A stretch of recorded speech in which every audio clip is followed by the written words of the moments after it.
Welcome back. About 50 minutes left in the trading session. If you're just joining us, let's get caught up with this market stat check here. Stocks hitting the pause button after 6 straight weeks of gains. Right now, the Dow is down 15 points, kind of heading lower here again now at 13,259. We've been in a 45-point trading range so far today. Very narrow trading bands the last few trading sessions. Meanwhile, the fear indicator, the CBOE's volatility index, on pace to finish below 15 for the 7th consecutive trading session, up a fraction right now at 1418. But what a difference a year makes. Remember last August, Maria, when the VIX was trading in the mid-30s because of the debt ceiling crisis in Washington. And we're at a similar moment right now with the fiscal cliff issues, but interesting you're not seeing only the kind in slow motion, though, as Josh Brown said. Slow motion. Right. So did President Obama do too much or not enough to help the housing market? That's what we want to talk about right now. It's the focus of a New York Times article today, which says that the president's efforts have fallen short of turning around the housing market. It is suggesting that our economy and his campaign would be in far better shape if he did a full-on bailout of troubled homeowners. And during the president's news conference, you saw it live here on CNBC earlier today. He pushed Congress to do more on that issue. We're going to be pushing Congress to see if they can pass a refinancing bill that puts $3,000 into the pockets of the average family who hasn't yet refinanced their mortgage. That's a big deal.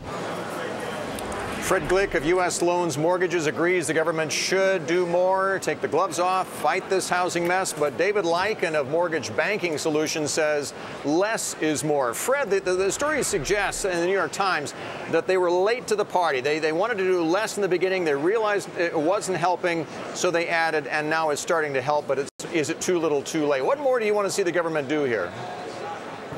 Well, for starters, Bill, HARP 2, they should be talking to the FHFA, Fannie Mae, and Freddie Mac and saying, will you please allow the lenders to do the unlimited loan to values on the HARP loans so we can get probably another 1 million people refinanced so the money can go back into the economy. That's a big start. Second of all, how about Congress telling all these lenders who are doing short sales to get it together, do it in 30 days, as opposed to dragging people out for 6 months. And also on the foreclosures, how about a government program, everybody hates those words, but that would lend money to the banks to fix up the houses they are about to, they foreclosed on that they haven't put into market, where they'll be able to get local jobs going and then get paid the money back. So it's more than revenue neutral. The bank's going to get more money back. Duh. Okay. Duh. Well, that's a pretty good list. That's a pretty big list of things that you think should have been done. David, you're on the other side of this. And that's only one cup of coffee, Maria. Yeah. You say less would have been more, right, David? Yeah, absolutely. And here's the point. We look at what they've already done, and it's been a middle-of-the-road approach. No one's happy on the left or the right of this discussion. And really, what do we have for it? Every time they've stepped up to do something, it has not brought the results. The free markets are the best way for this to recover. That's why we need the government out of this. We need leadership. What we're talking about is leadership, not government programs and more subsidies at more expense to the taxpayer. What would leadership provide there, David? I mean, what would they do different? Number one, when you saw last week the U.S. Treasury coming in and putting pressure on DeMarco at FHFA to say that we need to encourage Fannie Mae to do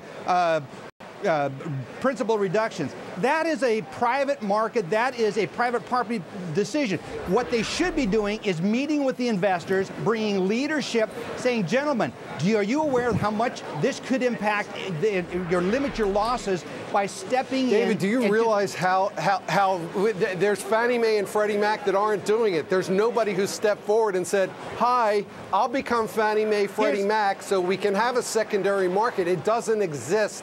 There's tiny little pockets of little companies that are putting together secondary market products. Without Fannie and Freddie, nobody's going to do it because everybody wants the whole faith of the federal government. Obviously, they can't be unraveled overnight. But I mean, are you saying that you think, David, that this market would be farther along, would be in better shape if the government did less? As actually, if the government had done less. But less in the way of monetary policy and more, Maria, in the way of leadership. What I'm talking about in leadership is sitting down with those that are holding the investments in these loans and bringing leadership to show what could be done with a principal reduction, but not done through the policy or through pressure of the Ed DeMarco. Isn't one of the big problems we face right now, Fred, the fact that the infrastructure in the mortgage servicing industry isn't built to help a homeowner who's in distress right now? They're either there to collect the payments or to foreclose on that home, but they don't have the skills and the infrastructure set up to do anything besides that. Isn't that a big bottleneck in this whole problem? Bill, that's a great point, because what happens is they're sending in a package to these people. They've assigned a couple of people to look at the short sale process.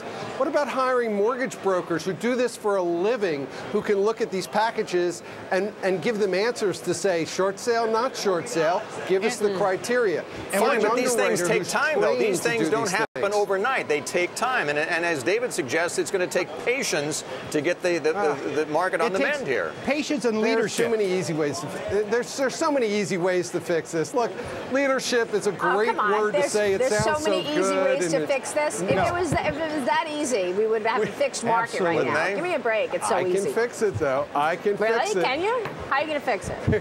Fred Glick, future head of Fannie Mae.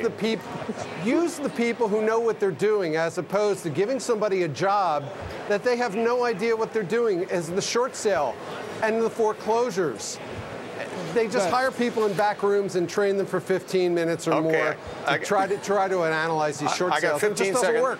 Last word to David, very quickly. Well, there's a lot of mortgage professionals say that we don't have people in the industry is very disingenuous to the people that are working themselves out all kinds of hours to work on this. What we needed is leadership and remove the uncertainty. We take care of those two things, we're going to see a lot of things start break loose and happening in the free markets. Gentlemen, always a pleasure to see you both. Thank you for joining us. Good to be here. Thank you. See you later.